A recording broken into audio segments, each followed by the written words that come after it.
लोकसभा चुनाव के पहले चरण के लिए आज हो रहा मतदान। 21 राज्यों और केंद्र शासित प्रदेशों की 102 सीटों पर हो रहा मतदान। नितिन गडकरी समेत 8 केंद्रीय मंत्रियों की किस्मत होगी ईवीएम में कैद। इनेलो ने लोकसभा चुनाव के लिए 3 उम्मीदवारों के नामों का किया ऐलान। हिसार से सुनैना चौटाला को उतारा चुनाव मैदान में, तो अंबाला से गुरप्रीत सिंह, कुरुक्षेत्र से अभय सिंह चौटाला उम्मीदवार।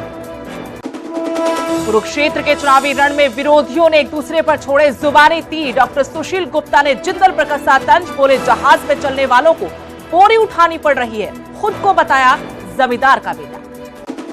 नवीन जिंदल और सुशील गुप्ता पर अभय सिंह चौटाला का वार, बोले फसल की कटाई और मंडी में अनाज की बोरी ढोने का दिखावा करने से कोई किसान और मजदूर हितैषी नहीं बनता। ऐसी नौटंकी करके किसान और मजदूर का अपमान कर रहे हैं दोनों। गुरुग्राम के खांडसा गांव में एक शख्स की गोलियां मारकर हत्या, चोटें लगने से हमलावर की भी हुई मौत, पुलिस जांच में जुटी। फरीदाबाद के मैरिज हॉल में लगी भयानक आग, शादी समारोह के दौरान हुआ शॉर्ट सर्किट, आग लगने के बाद मची भगदड़, जानी नुकसान नहीं। शंभू में रेलवे ट्रैक पर किसानों का धरना तीसरे दिन भी जारी। पंजाब और जम्मू कश्मीर आने जाने वाली सारी रेलगाड़ियां प्रभावित। आज आगे की रणनीति का ऐलान कर सकते हैं किसान। लंबा चला आंदोलन तो जम्मू कश्मीर में हो जाएगी तेल की किल्लत। मुख्यमंत्री भगवंत मान आज प्रचार को देंगे रफ्तार। फतेहगढ़ साहिब में गुरप्रीत सिंह जीपी के लिए करेंगे कैंपेन, शाम को राजपुरा में करेंगे रोड शो। आप विधायक अमानतुल्लाह खान से ईडी ने 12 घंटे तक की पूछताछ, आधी रात तक बयान किए दर्ज। पहले आई थी गिरफ्तारी की खबर।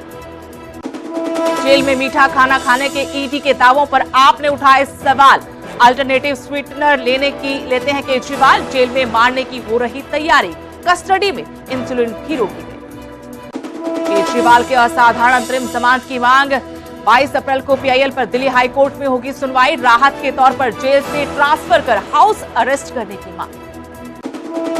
जालंधर जीएसटी विभाग ने मोबाइल विंग ने पकड़ा 5 किलो का सोना। चेकिंग के दौरान लुधियाना के एक बड़े ज्वेलर के यहां से हुई रिकवरी। 3 करोड़ 82 लाख बताई जा रही है सोने की कीमत। वाइस एडमिरल दिनेश त्रिपाठी भारतीय नौसेना के नए चीफ नियुक्त, 30 अप्रैल को संभालेंगे कमान। फिलहाल नेवी स्टाफ के हैं वाइस चीफ।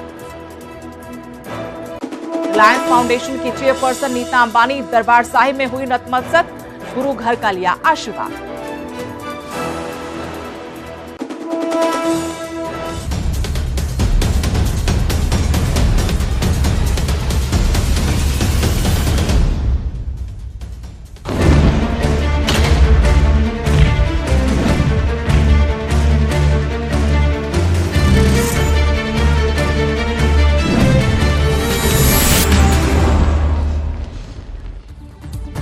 नमस्कार, हरियाणा प्राइम में आपका स्वागत है। आपके साथ मैं स्पेश नैन मोर। बुलेटिन की शुरुआत करेंगे हरियाणा की राजनीति से जुड़ी बड़ी खबर के साथ।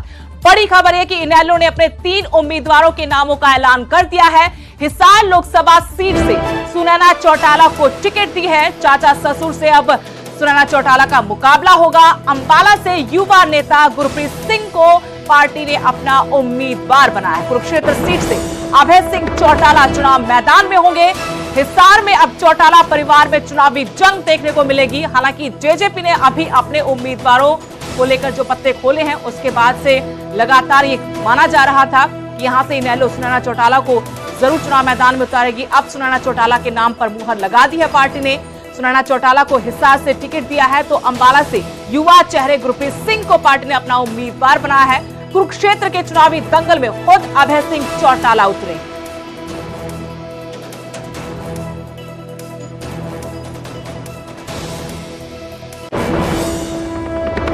एक और बड़ी खबर आपको बता दें, बीजेपी के नेताओं का जिस तरीके से लगातार विरोध हो रहा है, उस पर पूर्व मुख्यमंत्री मनोहर लाल ने बड़ा बयान दिया है। कहा कुछ सिरफिरे लोग हैं जो विरोध कर रहे हैं, उनके विरोध से पार्टी को ही फायदा होता है।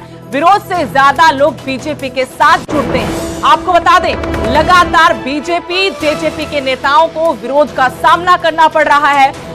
विरोध करने वाले अपने आप को किसान बताते हैं। किसानों के विरोध को लेकर पहले भी खूब बयानबाजी हुई। अब पूर्व मुख्यमंत्री मनोहर लाल का बड़ा बयान आया है। विरोध करने वाले किसानों को लेकर पूर्व मुख्यमंत्री मनोहर लाल ने कहा कि कुछ सिरफिरे लोग हैं जो विरोध कर रहे हैं, उनके विरोध से बीजेपी को ही फायदा पहुंच रहा है। विरोध से ज्यादा लोग बीजेपी के साथ जुड़ते हैं। बड़ी खबर आपको बता रहे हैं, खासतौर पर भिवानी, जींद, हिसार, सिरसा में भारतीय जनता पार्टी और जेजेपी के उम्मीदवारों का, नेताओं का विरोध हो रहा है। खासतौर पर अशोक तंवर जो सिरसा से बीजेपी के उम्मीदवार हैं, हिसार से रणजीत सिंह चौटाला और जेजेपी की तरफ से डॉक्टर अजय सिंह चौटाला, दुष्यंत चौटाला, दिग्विजय चौटाला का विरोध हम लगातार देख रहे थे। रोहतक से अरविंद शर्मा को भी कई बार किसानों के विरोध का सामना करना पड़ा। हालांकि इस विरोध को लेकर पहले भी बीजेपी, जेजेपी ने कहा कि विरोध करने वाले किसान नहीं है बल्कि दूसरी पार्टी के कार्यकर्ता है, नेता है। कांग्रेस की शय पर इन्हें आगे कर विरोध करवाया जा रहा है। अब इस पूरे मामले पर पूर्व मुख्यमंत्री मनोहर लाल का बड़ा बयान, कहा कुछ सिरफिरे लोग हैं जो विरोध कर रहे हैं, उनके विरोध करने से पार्टी को ही फायदा पहुंच रहा है। विरोध से ज्यादा लोग बीजेपी के साथ जुड़ते हैं, जबकि विरोध करने वाले कहते हैं कि सवालों के जवाब देने होंगे। खासतौर पर खेती किसानी, किसान आंदोलन से जुड़े जो सवाल है किसानों के, अब उनका सामना नेताओं को करना होगा। चीन से मेरे सहयोगी विजेंद्र कुमार फोन लाइन से जुड़ गए हैं। विजेंद्र, जिस तरीके से बीजेपी, जेजेपी के नेताओं का विरोध हो रहा है, उस पर बड़ा बयान, विवादित बयान पूर्व मुख्यमंत्री मनोहर लाल की तरफ से, कहा कि ये विरोध जो कर रहे हैं वो सिरफिरे लोग हैं। क्या अपडेट और क्या जानकारी? जी देखिए, पूर्व मुख्यमंत्री मनोहर लाल खट्टर आज जींद में आए थे। जो सोनीपत लोकसभा सीट से बीजेपी के उम्मीदवार हैं मोहन लाल बड़ोली, उनके पक्ष में कार्यकर्ताओं से मिलने आए थे, क्योंकि जींद जिले की 3 जो विधानसभा सीटें हैं, जींद, छफीतो, दुलाना, वो सोनीपत में आती हैं और तीनों ही विधानसभाओं के कार्यकर्ताओं से मिल रहे थे।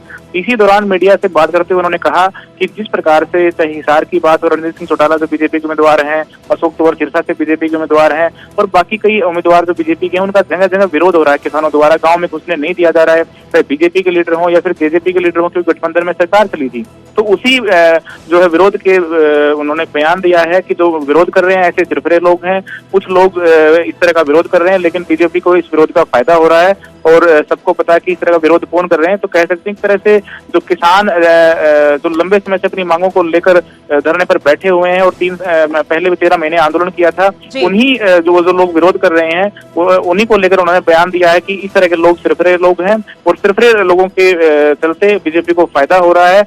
अब देखना होगा कि किसानों की तरफ से क्या प्रतिक्रिया आती है, क्योंकि पूरे हरियाणा में जिस प्रकार से जब से बीजेपी का नाम तय हुआ है, उसके बाद से किसानों का विरोध हरियाणा के अंदर शुरू हो गया। शुक्रिया विजेंद्र जानकारी के लिए। तो ये बयान दिया गया पूर्व मुख्यमंत्री मनोहर लाल की तरफ से। बयान भी आपको सुनवाते हैं जिसमें वो कहते नजर आएंगे कि कुछ सिरफिरे लोग हैं जो विरोध कर रहे हैं, उनके विरोध से पार्टी को फायदा हो रहा है। जरा वो बयान आप सुनिए।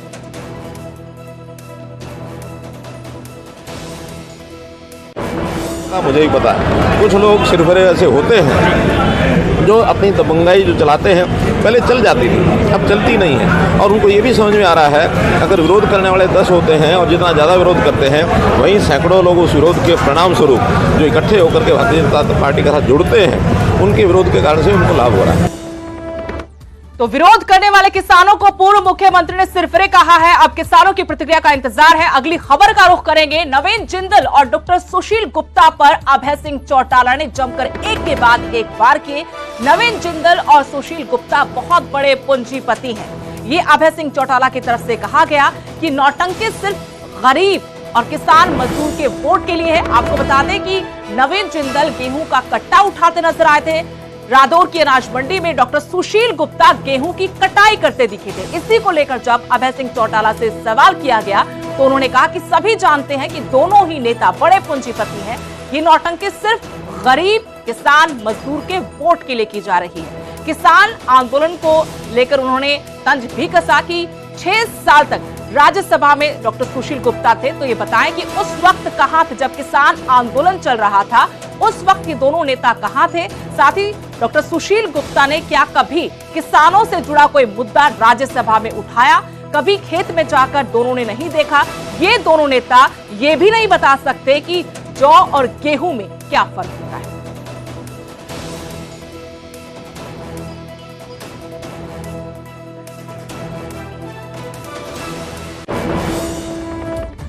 मुख्यमंत्री नायब सिंह सैनी के इलेक्शन कैंपेन को लेकर आपको अपडेट दे दें। मुख्यमंत्री नायब सिंह सैनी आज राजस्थान में चुनावी दौरे पर रहेंगे। यहां बीजेपी प्रत्याशियों के लिए चुनाव प्रचार करेंगे। मुख्यमंत्री राजस्थान में 2 चुनावी जनसभाओं को मुख्यमंत्री नायब सिंह सैनी संबोधित करेंगे। 1 बजे चंडीगढ़ से जोधपुर के लिए सीएम रवाना होंगे।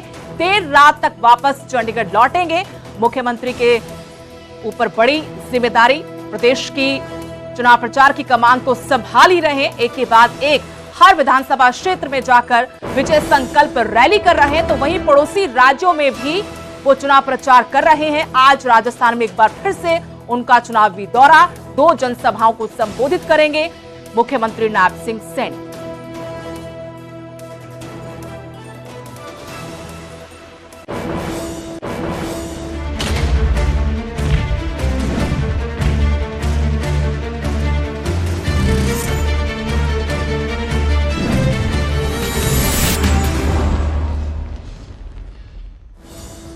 अब रुख करते हैं कुछ और बड़ी खबरों का। गुरुग्राम से बड़ी खबर, जहां खांडसा गांव में गोलियां चली हैं। गोलियों की गूंज से पूरा गांव दहल उठा। सुनील उर्फ फौजी पर यह ताबड़तोड़ गोलियां चलाई गई। दिनेश उर्फ तैमू नाम के युवक ने ये गोलियां चलाई थी। सुनील ने बचाव के लिए हमलावर पर भी हमला किया। इस हमले में दिनेश को चोटें आई और चोटों के चलते उसकी भी मौत हो गई। यानी सुनील उर्फ फौजी की हत्या करने के लिए जो शख्स आया था उसकी भी मौत हो गई है। 2 मौतें हुई हैं। लोहे की रॉड से दिनेश पर वार किया था, लेकिन गोली लगने से सुनील की भी जान चली गई और उसके बाद चोटों से घायल हुए दिनेश ने भी दम तोड़ दिया।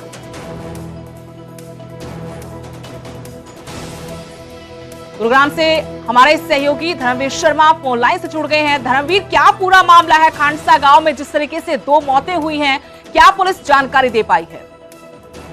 बिल्कुल, देखिए ये कल दोपहर की घटना है, जब जो सुनील नाम का जो युवक है ये अपने ऑफिस के अंदर मौजूद था, जो इसने गांव में ही बनाया हुआ था। वहां पर गांव का जो दूसरा युवक है जिसका नाम दिनेश टैपू है, वो वहां पर पहुंचा और उसने जैसे ही सुनील अपने ऑफिस से बाहर निकला, इसके ऊपर फायरिंग कर दी। इसके 4 गोलियां लगी।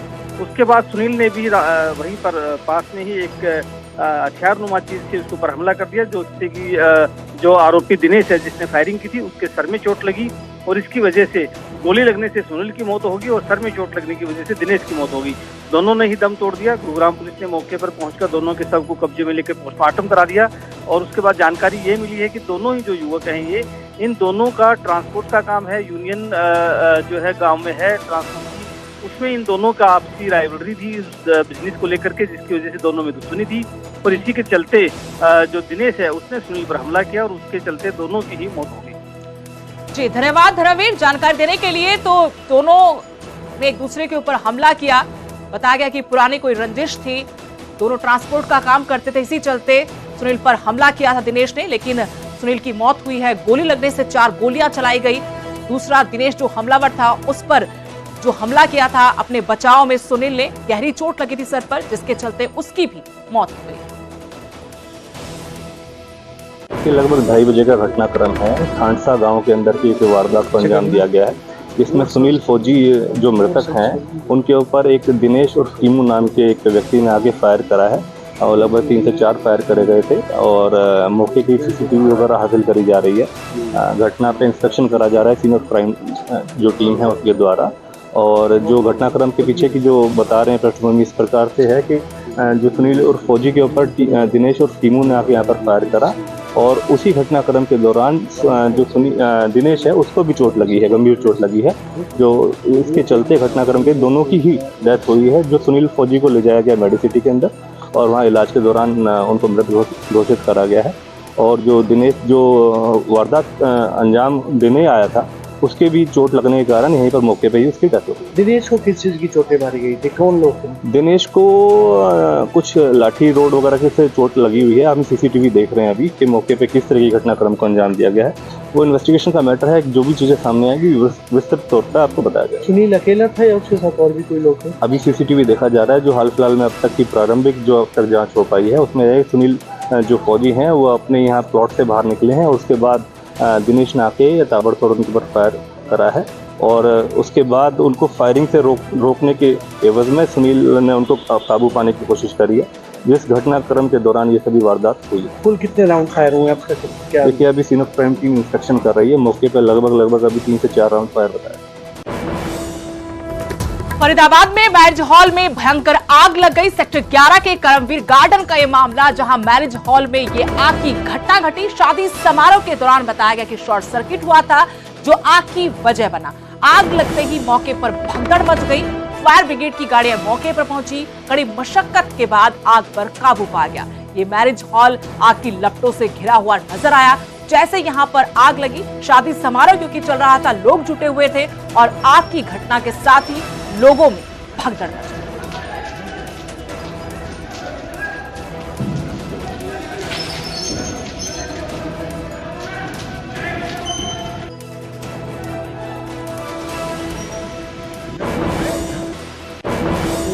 उसके हस्बैंड ने एक्सीडेंट करके उसकी हत्या कर दी है। उसको अपनी पत्नी के नाजायज संबंध होने का शक था। उस एवज में 4 आदमी ने मिलकर योजना बनाई और उस संबंध में एक्सीडेंट कर दिया।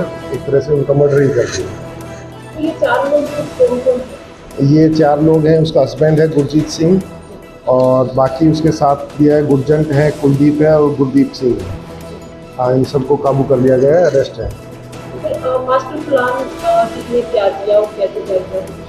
लड़की के हस्बैंड ने ही तैयार किया है, गुरजीत सिंह ने, उसी की प्लान था ये सब। ये जो गुरजीत सिंह है ये तो हनुमानगढ़ राजस्थान से, फिलहाल प्रीतनगर में ही रह रहा था। और जो बाकी के 3 हैं इसके साथी थे वो नगराना से हैं, 2 कंगनपुर से हैं। जी।